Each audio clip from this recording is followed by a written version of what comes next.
Bonjour à tous, les terminales. Je vous prie de bien vouloir écouter cette partie 4 du cours qui concerne deux thématiques centrales de l'œuvre d'Hernani, à savoir la passion et le pouvoir. Dans cette partie, nous réaliserons deux séances. Une séance assez lourde aujourd'hui, qui est la séance 9 qui est consacrée à la passion. Et puis ensuite, vous aurez une séance 10 la semaine prochaine, un peu plus légère sur le pouvoir et la politique, puisqu'on en a déjà un peu parlé en séance liminaire à l'œuvre, puisqu'on a évoqué le caractère politique de la pièce. Il nous restera une dernière partie, si je puis dire, à traiter, qui évoquera davantage encore la poétique et notamment le vers hugolien. Voilà, après ça, mais ça veut dire qu'il nous reste, donc après cette séance, il nous restera 2 semaines de cours plein. Après ça, je ne sais pas trop quoi faire. J'aborderai peut-être des sujets un peu plus précis. Mais quant à vous faire des exercices type bac alors que le bac ne va pas avoir lieu, je suis quand même assez dubitative quant à l'intérêt que vous pourrez y porter. Alors voici pour la séance 9, Hernani est un drame de la passion. Si on avait à poser des problématiques sur ce cours-là, et d'ailleurs vous verrez que la construction du cours, hein, c'est-à-dire les parties du cours répondent à chacune de ces problématiques, ce seraient les suivantes. Comment l'œuvre d'Hugo fait-elle de la passion un élément central ? Autre problématique, comment la passion conduit-elle l'intrigue et fait-elle évoluer les personnages ? Et troisième point, quelle représentation de la passion l'œuvre construit-elle ? Donc dans un premier temps, on va montrer en quoi la passion amoureuse, notamment, hein, puisque il y a d'autres formes de passion que la passion amoureuse, évidemment, comme la passion du pouvoir. C'est ce qu'on appelle la libido dominandi.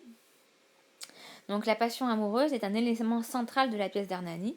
La première des raisons qui fait que c'est un élément central de la pièce, c'est que dès le départ, on nous indique que la pièce a de nombreux sous-titres, et notamment l'un des sous-titres, c'est Tres para una.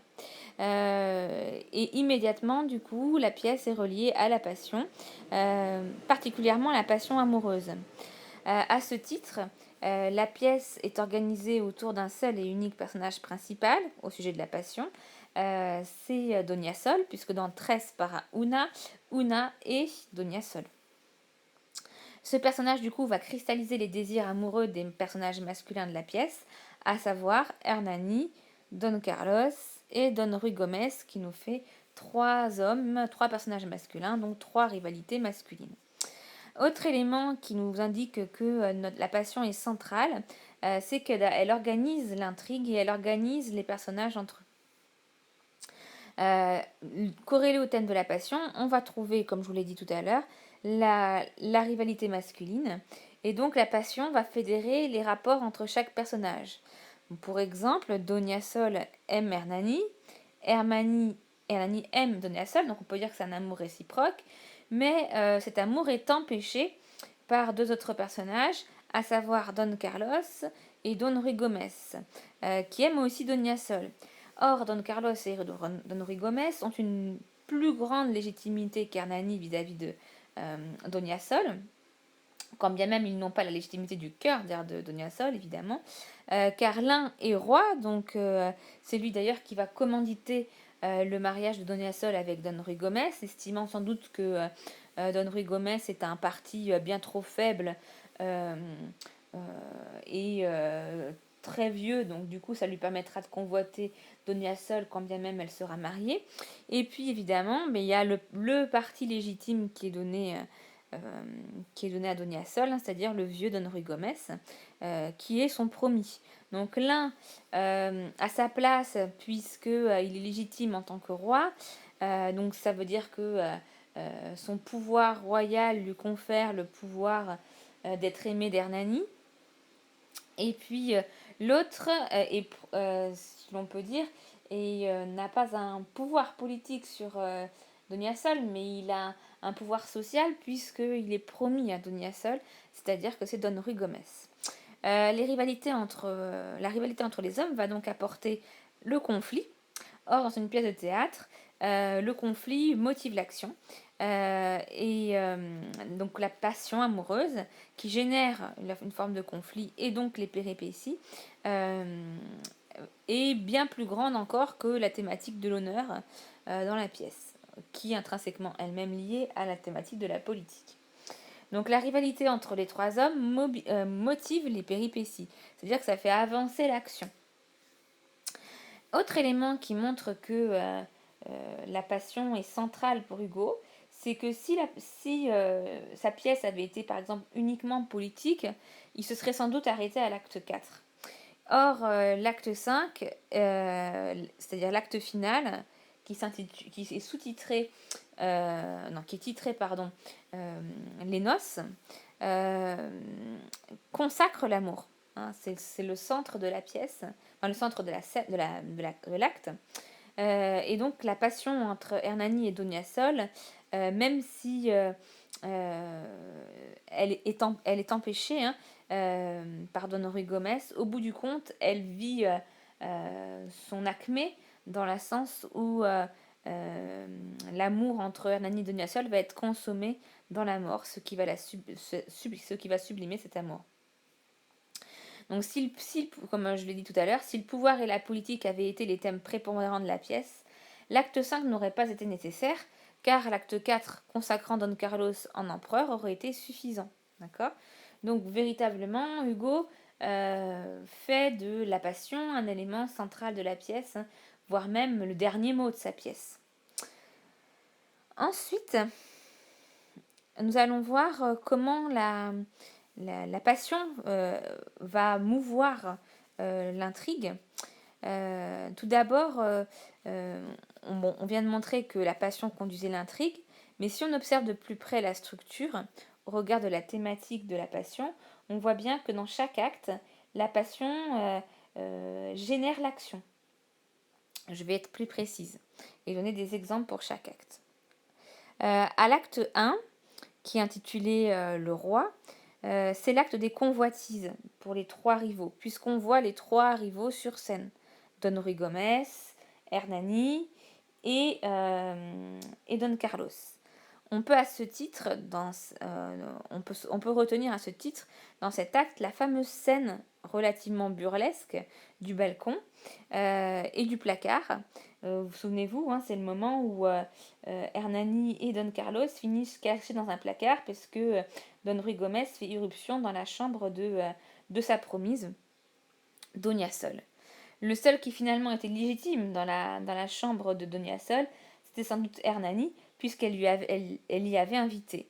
Don Carlos compromet la bonne de Donia Sol, c'est-à-dire Don Josefa, pour y entrer, et Don Ruy Gomez entre de force dans sa chambre. On peut dire que cet acte est l'acte où justement les amours se dévoilent et où du coup la femme est convoitée. À l'acte 2 qui s'intitule Le Bandit, d'ailleurs le bandit est à entrevoir sous deux personnages, à la fois le personnage d'Hernani et à la fois le personnage de Don Carlos, vous allez bien voir pourquoi. Donc c'est l'acte qui est consacré au désir amoureux. Effectivement, on observe un désir amoureux qui peut se montrer violent ou bien très inconstant. Donc un désir amoureux masculin, évidemment. Je vous ai dit tout à l'heure que dans cet acte, on pouvait s'interroger sur qui est le bandit. Effectivement, Don Carlos va usurper la technique d'Hernani pour pouvoir approcher Donia Sol et il va en profiter pour essayer de l'enlever de manière très violente. Donia Sol va se défendre, notamment avec l'aide d'un poignard, dont on reparlera tout à l'heure. Mais on peut retenir de cet amour violent la scène d'enlèvement qui est avortée puisque Hernani intervient. Il est tellement violent cet enlèvement cet enlèvement pourrait s'apparenter à un viol, mais au sens symbolique du terme. Hernani, dans cette partie-là, dans cet acte, se montre, lui, inconstant, puisque après avoir défendu sa belle, finalement décide de partir pour se venger. Alors, deux raisons. Soit il cherche à se venger parce que il tient à l'honneur de son père, c'est ce qui est explicitement dit, ou soit il cherche à se venger parce qu'il a une deuxième raison de le faire, c'est que Doña Sol est convoitée par Don Carlos. À l'acte 3, qui s'intitule Le Vieillard, on assiste à un mariage raté entre Don Rui et Doña Sol. Sachant que dans les deux actes précédents, c'est Hernani qui fait reculer les prétendants de Doña Sol par son apparition. Effectivement, à l'acte 2, Hernani fait reculer Don Carlos, et à l'acte 3, l'apparition d'Hernani avant les noces permet aux noces de ne pas se tenir avec le vieillard. Donc à chaque fois, par son apparition et non pas forcément par son combat, Hernani empêche les amours de se réaliser, les amours forcés de se réaliser évidemment. À l'acte 4 qui s'intitule Le Tombeau, on pourrait croire que cet acte n'est pas dévolu à l'amour. Effectivement, il est assez éloigné de notre thématique puisqu'il se concentre sur l'ascension de Don Carlos comme empereur. Mais, parce qu'il y a un mais, puisque Don Carlos devient empereur, il va dénouer avec sa grande clémence, celle qui le fait empereur, il va dénouer les rivalités amoureuses et il va permettre à Hernani d'accéder à l'amour de Doña Sol, ce qui nous permet de déboucher à l'acte 5, qui consacre l'amour et la passion évidemment, puisque les deux amants vont pouvoir enfin se marier et sont à deux doigts de consommer leur amour. D'accord Toutefois, cet amour finalement ne se réalise que dans la mort, puisqu'il s'agit d'un amour funeste poussé par Don Ruy Gomez. Donc globalement, toute l'intrigue est conditionnée par l'évolution de la passion. Dans tous les cas, les personnages, et c'est pour ça que la passion est centrale, les personnages sont tous fous d'amour. Ils ont quelque chose d'irraisonné. Le principe d'Hugo, d'ailleurs, est de faire apparaître l'amour au-delà de la raison. Hugo ne se comporte pas comme un auteur de théâtre classique et du coup, il ne va pas avoir une rhétorique amoureuse dans laquelle les personnages vont expliquer pourquoi ils sont amoureux ou comment ils sont tombés amoureux de tel ou tel autre. Le but d'Hugo, ça va être de mobiliser non pas le discours argumentatif pour expliquer l'amour, mais de développer le recours à l'imagination et donc aux images, souvent sans connecteur, pour montrer à quel point l'amour parfois n'a pas de raison hormis lui-même. C'est pourquoi on observe souvent quand les personnages s'expriment ce qu'on appelle de la parataxe, c'est-à-dire qu'on observe la disparition de liens logiques entre les phrases, ou même à l'intérieur de la phrase. Par exemple, dans l'acte 1, scène 2, Hernani s'exprime ainsi et va se laisser aller verbalement, parce qu'il est jaloux, il a peur qu'on lui vole Doña Sol. Ce vieillard, il vous aime, il va vous épouser, quoi donc vous prit-il pas l'autre jour un baiser, ni plus penser. Vous voyez que on voit disparaître tout lien logique à l'intérieur de la phrase. Ce vieillard, ce que j'observe, je vois qu'il vous aime, je sais qu'il va vous épouser, alors, mais prouvez-le-moi, n'a-t-il pas, vous ne vous a-t-il pas volé l'autre jour un baiser il ne faut plus que j'y pense. On observe dans cette phrase-là, que je vous ai retraduite, le dérèglement de l'homme dans son langage face à la passion, puisqu'on voit qu'il y a une absence de lien logique entre les phrases, ce qu'on appelle de la parataxe. Et c'est assez récurrent chez les personnages. Exemple numéro 2. Don Ruy Gomez est un personnage qui se sent rejeté et il perd pied dans sa logique verbale dès qu'il s'agit d'amour. Vous allez voir dans cet extrait que je vous ai choisi, qui se trouve à l'acte 3, scène 1, et particulièrement page 76. Euh, vous allez observer, je vous lis un extrait. Don Ruy Gomez parle à Donia Sol et lui explique l'amour. Donc il démarre avec une rhétorique de l'amour, c'est-à-dire un discours bien construit. Et on va observer peu à peu que cette rhétorique, cette logique va disparaître. Écoute, on n'est pas maître de soi-même, amoureux comme je suis de toi, et vieux. On est jaloux, on est méchant. Pourquoi? Parce que l'on est vieux, parce que beauté, grâce, jeunesse dans autrui, tout fait peur, tout menace. Parce qu'on est jaloux des autres et honte de soi. Dérision que cet amour boiteux qui nous remet au cœur tant d'ivresse et de flamme, et oublier le corps en rajeunissant l'âme. Quand passe un jeune pâtre, oui, c'en est là, souvent, tandis que nous allons, lui chantant, moi rêvant, lui dans son pré, moi dans mes noires allées, souvent je dis au bas, ô mes tours écroulées, mon vieux château, mon vieux donjon ducal, que je vous donnerai. Oh, que je donnerai mes blés et mes forêts, et les vastes troupeaux qui tondent mes collines. Mon vieux nom, mon vieux titre, et toutes mes ruines, et tous mes vieux aïeux qui bientôt me verront, pour sa chaumière neuve et pour son jeune front, car ses cheveux sont noirs, car son œil reluit comme le tien. Tu peux le voir et dire ce jeune homme, et puis penser à moi qui suis vieux, je le sais. Pourtant, j'ai nom Sylva, mais ce n'est plus assez. Oui, je me dis cela. Voilà à quel point je t'aime, le tout pour être jeune et beau comme toi-même.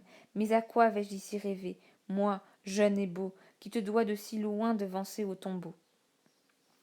Alors, ce qui est assez intéressant dans cette réplique du personnage, c'est que elle commence d'abord de manière très logique, et puis peu à peu, on va voir apparaître quantité de métaphores et de comparaisons qui vont peu à peu faire disparaître la logique au profit de l'imagination.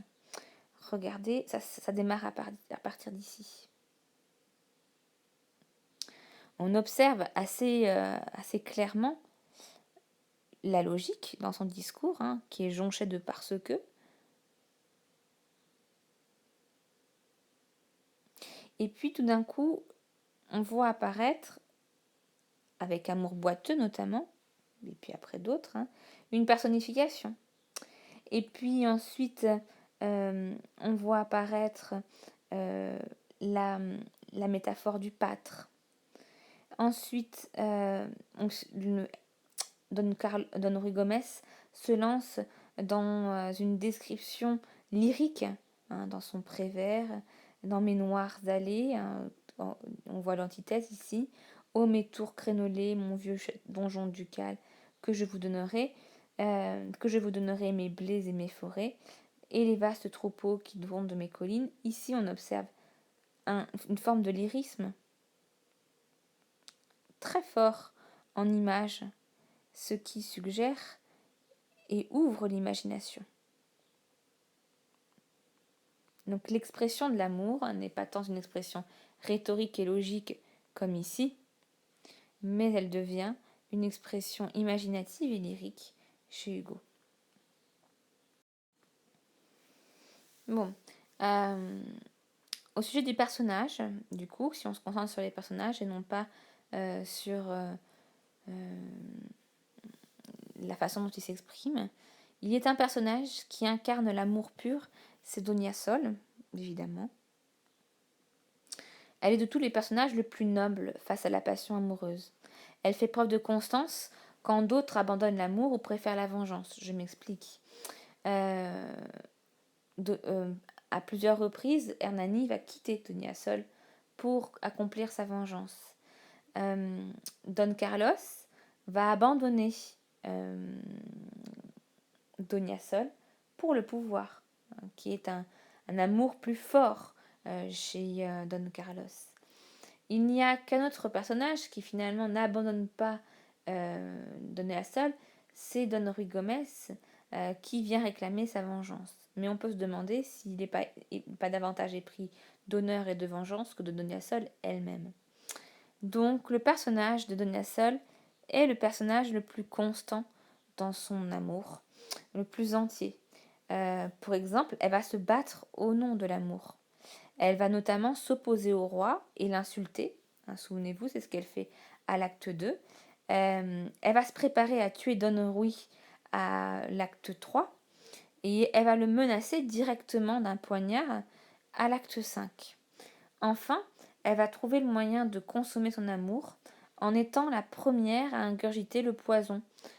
Entre Hernani et elle, c'est bien elle qui ingurgite en premier le poison. Ce qui va lui permettre de vivre son amour dans une étreinte funeste avec Hernani, dans laquelle elle va être foncièrement provocatrice, puisqu'elle va dire à Don Ruy Gomez, tu vois, là, on est en train de s'aimer. Autre élément qui fait d'elle un personnage foncièrement amoureux, c'est qu'elle incarne l'amour pur parce qu'elle reste une éternelle jeune mariée, une éternelle madone, puisqu'elle ne va jamais consommer dans la chair son amour. Donc son amour ne va rester qu'à l'état de sentiment, à l'état d'inclination, et absolument, il ne va pas se transformer en désir accompli. D'ailleurs, dans l'acte 5, on voit bien que par moments, Donia Sol a du mal à vivre cet amour charnel et on a l'impression qu'elle repousse Hernani pour mieux faire vivre encore longtemps le sentiment amoureux. D'ailleurs, le choix du nom Donia Sol fait d'elle une amoureuse solaire. Son amour lui confère une force d'action sans faille qui ne va jamais la quitter.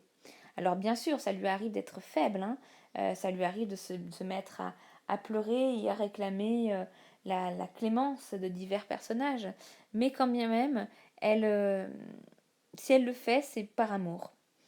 Dans un de mes cours précédents, je vous avais évoqué l'homophonie entre être et suivre, et chez Donia Sol, du coup, c'est assez symptomatique de l'amour qu'elle voue à Hernani. Elle dit « Je vous suivrai, allez où vous voudrez, j'irai, je suis à vous ». Évidemment, suivrai et je suis à vous sont très proches, le verbe suivre et le verbe être. Dans un troisième temps, on va observer l'amour dans la poétique gaulienne et on va observer du coup les différentes images et symboliques de l'amour. Chez Hugo, on a une esthétique de l'objet d'abord, ce que j'avais envie de commencer par ça puisqu'on a travaillé la scénographie, et notamment avec l'exemple du poignard. Donia Sol va défendre sa passion avec le poignard qu'elle a récupéré à l'acte 2. Souvenez-vous, alors que Don Carlos essaye de l'enlever, elle lui extirpe son poignard, comme si elle l'émasculait, c'est-à-dire qu'elle lui enlevait, on peut y voir un symbole phallique ici, comme si elle lui enlevait son pouvoir et son désir. Donc le poignard ici, passant d'un homme à d'une femme, c'est une forme d'émasculation pour Don Carlos. Et à l'acte 3, le poignard va incarner la menace envers Don Ruy Gomez, puisque pendant la préparation des noces, on voit Donia Sol cacher son poignard. Ce poignard est aussi un symbole de fidélité envers Hernani. Et d'ailleurs, elle va découvrir le poignard au regard d'Hernani pour lui prouver son amour et sa fidélité, parce que lui-même l'accuse de ne pas être fidèle. À l'acte 5, le poignard revient à nouveau, c'est le même poignard, et il devient une menace contre le duc. Elle s'en sert du coup pour intercéder entre le duc et Hernani. Elle défend ainsi l'amour en devenir, puisque chacun, notamment Hernani, a envie de consommer ce mariage d'amour. Ensuite, que dit Victor Hugo de l'amour? Il fait le tour un peu de ce que représente pour lui l'amour et concrétise différentes images. Souvent, il concrétise ces images sous forme symbolique. Donc, il fait appel à son imagination par la force du langage poétique, notamment la métaphore, l'antithèse et l'allégorie. Donc, vous allez voir que dans le traitement des différents amours qu'on va observer, on va voir que Hugo mobilise des outils linguistiques assez récurrents. Donc la passion amoureuse prend alors différentes formes chez Hugo, l'auteur romantique. On a l'amour-désir, dont je vous avais déjà parlé, l'amour jaloux, que vous connaissez aussi. l'amour fou que je viens d'évoquer. Et puis un autre élément assez intéressant qu'on avait déjà évoqué dans les séances précédentes, l'intérêt d'Hugo, c'est de montrer la duplicité, la dualité des êtres. Et l'amour clive les individus, c'est-à-dire que l'amour réactive les différentes parties d'un être. C'est ce que je voudrais vous montrer et éclairer davantage, puisque c'est moins simple que les trois amours dont j'ai parlé jusqu'à présent. L'amour clive les individus et donc du coup on observe trois antithèses qui sont régulièrement perceptibles dans le texte. En premier exemple, on observe une dualité, une duplicité dans le bestiaire, puisqu'il arrive souvent à des personnages de s'associer à des animaux. Et c'est le cas notamment d'Hernani, qui dit de lui que c'est un lion, mais parfois un tigre. Alors, quelle symbolique derrière chacun des personnages? Le lion, c'est la noblesse, la force, le pouvoir, etc. Alors que le tigre est vu comme un animal violent et cruel. Hernani n'est pas le seul à supporter cette dualité. On retrouve cette même dualité chez Don Carlos. Donia Sol, quant à elle, est associée au bestiaire de la colombe, mais il lui arrive aussi de s'associer elle-même au tigre. D'accord. Alors la colombe, évidemment, c'est ce qui sublime le personnage de Donia Sol, un personnage doux, innocent, assez harmonieux, et il lui arrive parfois aussi d'être violente, justement pour défendre son amour. En deuxième exemple, les personnages ont souvent tendance à s'associer à deux figures opposées que sont l'esclave et le maître.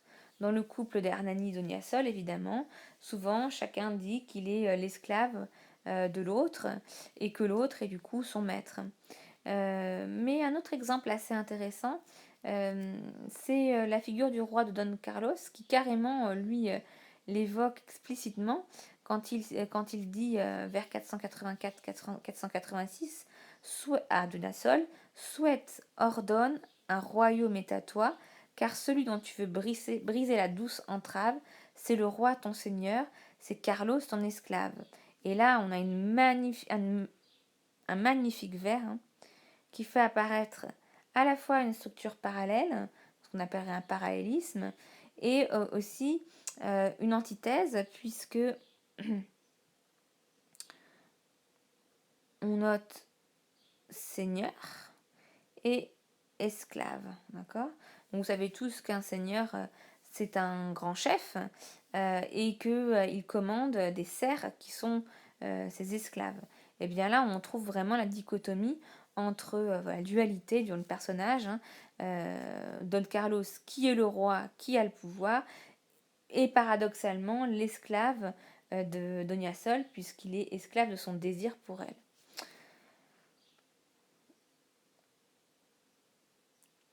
Exemple 3, une autre forme d'antithèse, la duplicité, la dualité ange-démon. Je vais reprendre du coup le personnage de Don Carlos. Sous le coup de la passion, Don Carlos rêve sa dualité. Madame, pour le roi, vous êtes bien sévère, c'est vous qui m'avez mis au cœur cette colère, on devient ange ou monstre en vous touchant. Alors là, c'est pareil, le dernier vers est assez éloquent. Pardon, excusez-moi.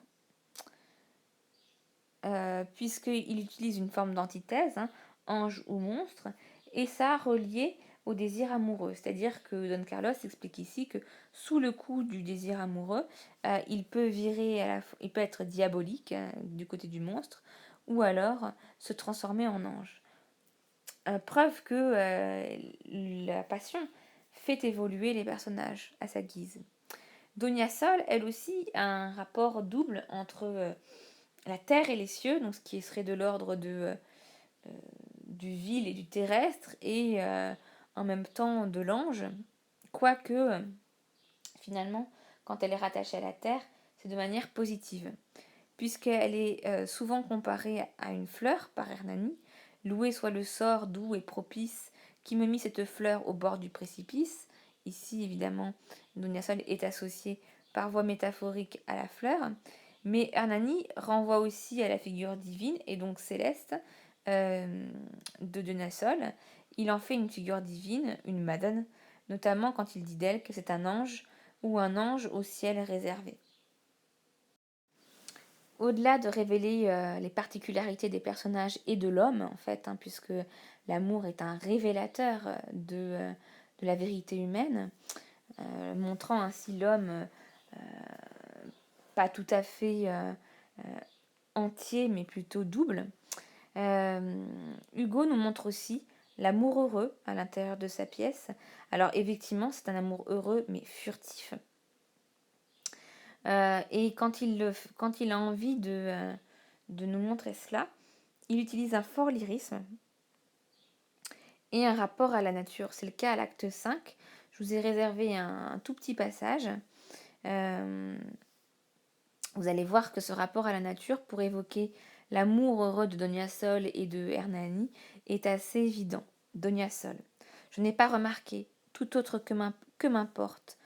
Puis, est-ce le velours ou le satin encore? Non, mon duc, c'est ton cou qui scie au collet d'or. Il veut l'entraîner. Vous êtes noble et fier, monseigneur, tout à l'heure. Un moment, vois-tu bien, c'est la joie, et je pleure. À la balustrade. Viens voir la belle nuit, mon duc, rien qu'un moment. Le temps de respirer et de voir seulement. Tout s'est éteint, flambeaux et musique de fête. Rien que la nuit et nous. Félicité parfaite. Dis, ne le crois-tu pas? Sur nous, tout en dormant, la nature à demi veille amoureusement. Pas un nuage au ciel, tout comme nous repose. Viens, respire avec moi l'air embaumé de roses. Regarde, plus de feu, plus de bruit. Plus de feu, pardon, plus de bruit. Tout se tait. La lune tout à l'heure à l'horizon montait, tandis que tu parlais, sa lumière qui tremble et ta voix toutes deux, m'allaient au cœur ensemble. Je me sentais joyeuse et calme, ô mon amant, et j'aurais bien voulu vous mourir en ce moment. Alors évidemment, c'est déjà dans ce passage-là, le rapport au cosmos est assez évident.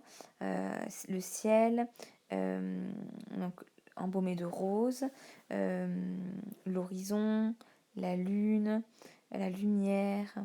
Un peu plus haut, vous avez l'élément feu, évidemment, avec flambeau. Mais bon, c'est pas ça qui est très intéressant. La nuit, en fait, l'amour, le heureux, est rattaché à l'harmonie du monde.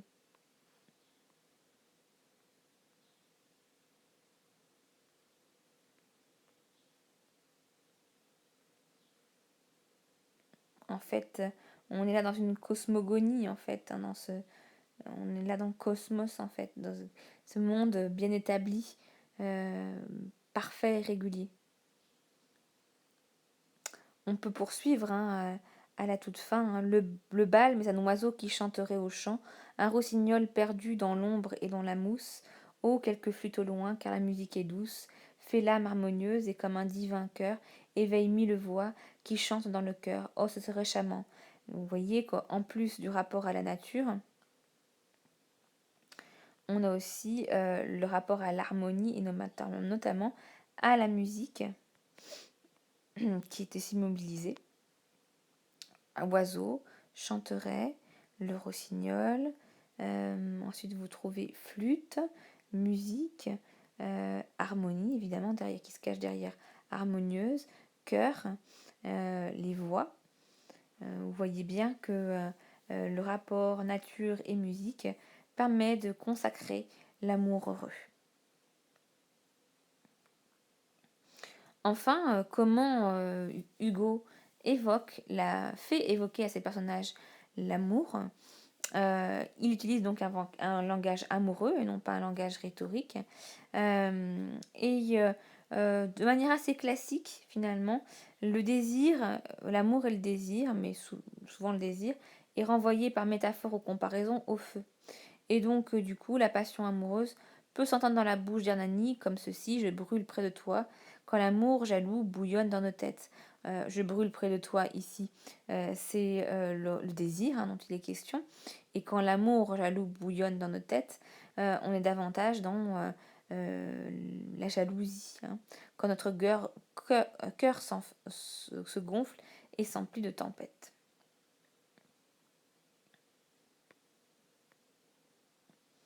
Dernier volet, dernière image assez forte, c'est pour ça que je voulais rappeler, Juste avant le passage qu'on vient juste d'étudier, euh, le bonheur amoureux est allégoriquement évoqué grâce à l'image du volcan, puisque justement,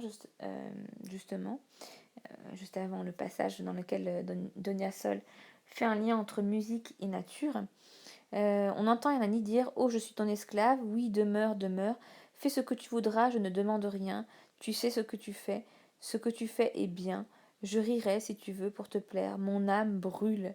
Et dis au volcan qu'il étouffe sa flamme. Le volcan fermera ses gouffres entr'ouverts et n'aura sur ses flancs que fleurs et gazon vert. Ici, la thématique du volcan renvoie à la thématique du désir, en fait, qui veut se concrétiser, puisque Hernani sort de ses noces et il n'a qu'une envie, c'est de pouvoir consommer son désir qui le dépasse. Enfin, on a un amour cosmogonique, un amour qui met l'homme en lien avec la nature, ce qu'on a déjà évoqué tout à l'heure. Pour finir ce cours, du coup, ce que j'aimerais que vous reteniez, c'est que dans Hernani, la passion est une thématique structurante de la pièce. Elle jalonne tous les actes, elle fait avancer les personnages.